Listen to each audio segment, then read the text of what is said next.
میکنن ما همه شما اولا که خوب میدونید که در موسم تابستان ما برخی زیادی 3 سال میکنیم امکانیت 3 سال برخی زیادتی رو داریم و در دوران سازشنامه‌ای که بین شرکت دو شرکت انرژتیکی بین دو رسونده شد ما تو امروز درست از برخی با جمهوری کردستان انتقال داده شدیم و این البته همون رقمی که گفتیم بعد گفتن 40 میلیون حرکت امروز دعوی شده انتقال داده شده.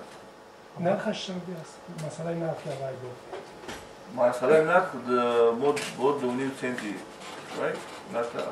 سازشنامه امضا شده. اگه ما در تابستان بعضا مجبور میشیم که خلاصتوی برس کنیم مثلا بهوده آبپزتان با نرخ نسبتا ارزان هم باشد 2.5 سنتی فروختن بسیار فایده ناپذیر.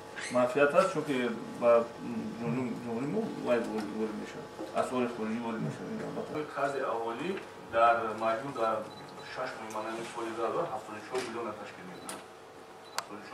74 از 3 میلیون تشکیل میده. قرض جاری در 6 ماه عمل استفاده بعد.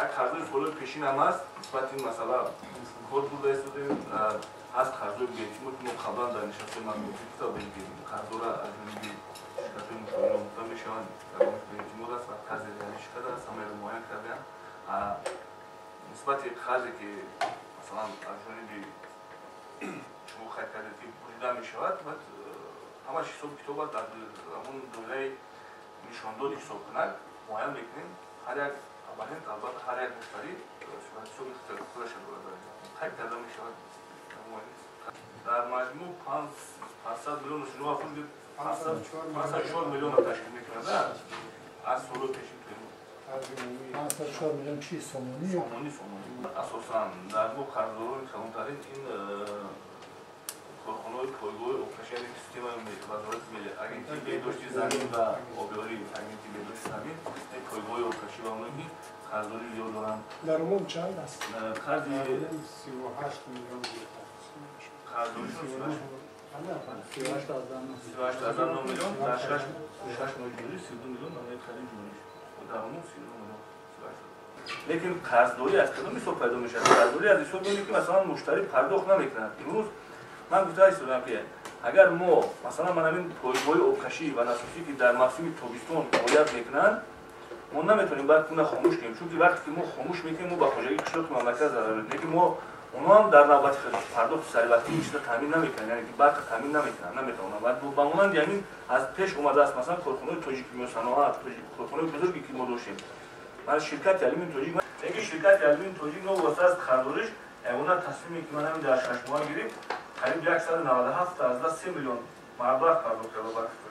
اینا خرج داره. میلیون در 6 ماه پیش پرداخت کرده. بله. من این چیزایی که من همین پولی هم کسبرو من همین گفتگو رو وایش کرد.